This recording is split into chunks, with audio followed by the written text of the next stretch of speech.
नमस्कार बंधुरा आमी तुहिन और आमार किचेने आपनादेर सबाइके स्वागत। आज के आपनादेर जोन्नो निये एसेछि इलिश माछेर माथा दिए लाउ घंट। এই বর্ষার সিজনে ইলিশ মাছ দিয়ে বিভিন্ন সবজি রান্না করে খেতে দারুণ লাগে। ইলিশ মাছের মাথা দিয়ে করলে তো তার স্বাদ দ্বিগুণ হয়ে যায়। এইবার আমার চ্যানেলে কিন্তু ইলিশ মাছের মাথা দিয়ে গাঁঠি কচুর দমও আছে, ইলিশ মাছের মাথা দিয়ে শোলা কচু রান্নাও আছে, পুঁই শাকের ছ্যাঁচড়া আছে, আরও অনেক কিছু রেসিপি রয়েছে। আপনারা কিন্তু সেটা দেখে নিতে পারেন চ্যানেল থেকে। আজকে যেটা দেখাবো ইলিশ মাছের মাথা দিয়ে লাউ ঘন্ট। চলুন দেখে নিই কীভাবে এই ইলিশ মাছের মাথা দিয়ে লাউ ঘন্টটা আমাদের বাড়িতে বানানো হয়। আপনারা সবাই রান্নাটা জানেন, আমি সেটা জানি, কিন্তু আমার বাড়িতে কিভাবে রান্না হয় সেটা নয় আপনাদের সঙ্গে পরিচয় করে দিই, এবং কার বাড়িতে আমাদের বাড়ির মতো রান্না হয় সেটা অবশ্যই কমেন্ট করে জানাবেন। ভিডিওটা ভালো লাগলে অবশ্যই সাবস্ক্রাইব করে দেবেন, বেল আইকন ক্লিক করে অল বাটনটা ক্লিক করতে ভুলবেন না যেন। তাহলেই কিন্তু নেক্সট রেসিপি দেওয়া মাত্রই আপনাদের কাছে সর্বপ্রথম নোটিফিকেশান চলে যাবে। চলুন রান্নাটা করার জন্য প্রথমেই নিয়ে নিয়েছি একটা বড় সাইজের লাউ। একদম কচি দেখে লাউ নিতে হবে, তবেই কিন্তু খেয়ে স্বাদ। অবশ্যই নেবেন। এবার লাউটা ওপর থেকে ছাড়িয়ে নেব, মানে চোকলাটাকে ছাড়িয়ে নিতে হবে। একটা পিলারের সাহায্যে আমি ভালো করে ছাড়িয়ে নেব লাউটা। কীভাবে ছাড়াচ্ছি একটু দেখে নেবেন। লাউটা আমি ভালো করে ছাড়িয়ে নিয়েছি। লাউয়ের চোকলাগুলো ছাড়ানোর পর লাউয়ের ফুলের দিকের অংশটা প্রথমে কেটে বাদ দিয়ে দেবো। ওই পোর্শনটার কোনো প্রয়োজনীয়তা নেই। আর কেটে বাদ দিতে হবে বোটার দিকের অংশটা। কিছুটা করে কেটে বাদ দেবেন যাতে লাউটা অপচয় না হয়। তারপরে লাউটাকে দুভাগ করে কেটে নেব। তারপরে গোল গোল করে পাতলা পাতলা করে কেটে নিতে হবে, কারণ একদম ছোট ছোট করে কিন্তু কুচি করতে হবে, তাহলে কিন্তু লাউ খুব দ্রুত গলে যাবে। দেখুন আমি কিভাবে লাউটাকে কুচো করছি, আশা করি ভিডিও দেখে বুঝতে পারছেন। এইভাবে একদম মিহি করে কোচাতে হবে। আপনারা যদি আরও পাতলা করতে চান সেটাও করতে পারেন। লাউটা আমার পুরো কোচানো হয়ে গেছে। দেখুন এখন দেখতে লাগছে অনেকটা পরিমাণে। এবার রান্না করার পর দেখবেন কমে একটুখানি হয়ে গেছে। এবার জল দিয়ে ভালো করে ধুয়ে নিতে হবে এই লাউ কুচোগুলোকে। আর ধোয়ার পর ততক্ষণ জলের মধ্যে ভিজিয়ে রাখতে হবে যতক্ষণ না পর্যন্ত আপনি রান্না স্টার্ট করছেন, কারণ লাউ যদি নর্মাল খোলা হাওয়ায় রেখে দেন লাউয়ের কষে কিন্তু লাউ একদম কালো হয়ে যাবে। এই স্টেপটা কিন্তু মাথায় রাখবেন। লাউয়ের কাজ সম্পূর্ণ করে এবার চলে এসেছি ইলিশ মাছের মাথায়। দেখুন আমি একটা বড় সাইজের ইলিশ মাছের মাথা নিয়েছি, দুভাগ করা। এইবার এটাকে নুন হলুদ দিয়ে ভালো করে মেখে নিতে হবে। নুন হলুদ দিয়ে মাখানোটা আর আপনাদেরকে দেখালাম না, ডাইরেক্ট রান্নায় চলে গেলাম। যে পাত্রে লাউটা আমরা কেটে নিয়েছিলাম, লাউটা ধুয়ে নিয়ে এইবার খুবই সামান্য একটুখানি জল দিয়ে হাই ফ্লেমে দিয়ে বা মিডিয়াম ফ্লেমে দিয়ে একটু লাউটাকে সিদ্ধ করে নেব। খুবই কম জল দেবেন, কারণ এখানে কিন্তু জলটা অপচয় করা যাবে না। দেখুন 15 মিনিট ধরে আমি লাউটা সিদ্ধ করে নিয়েছি। এবার ঢাকনাটা তুলে আপনাদেরকে দেখাচ্ছি। লাউটা কিন্তু সুন্দরভাবে নরম হয়ে নিচের দিকে চলে এসেছে, এবং কতটা সিদ্ধ করেছি আশা করি বুঝতে পারছেন। একদম গলে ভর্তা হয়ে যাবে এরকম কিন্তু সুসিদ্ধ করবেন না, তবে লাউ ঘন্টের সেই আনন্দটা মজাটা পাবেন না। আর তলায় দেখুন হাতা দিয়ে দেখাচ্ছি, জল কিন্তু বলতে গেলে নেই। এরকমই অল্প করে জল দিতে হবে যাতে জলটা অপচয় না হয়। এতে লাউয়ের উপকারিতাটা নষ্ট হয়ে যায়, কারণ এই জলটা কিন্তু খুবই মূল্যবান। এবার রান্নার জন্য একটা কড়াই নিয়ে নিয়েছি। কড়াইটাকে হাই ফ্লেমে ভালো করে গরম করে নিয়েছি। এইবার পরিমাণ মতো সর্ষের তেল দিয়ে দেবো।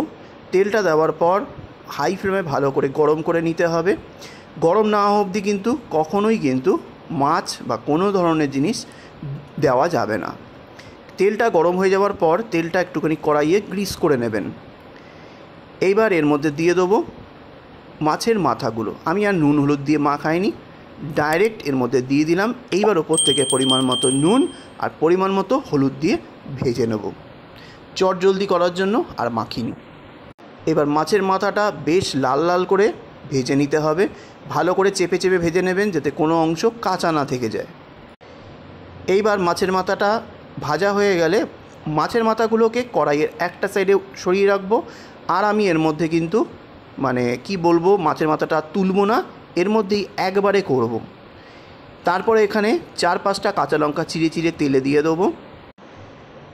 তার আগে আমি দিয়ে দিয়েছি কালো জিরে, 2-3 পিঞ্চ মতো কালো জিরে, সেটা একটুখানি বলতে ভুলে গেছিলাম, দেখে নিন।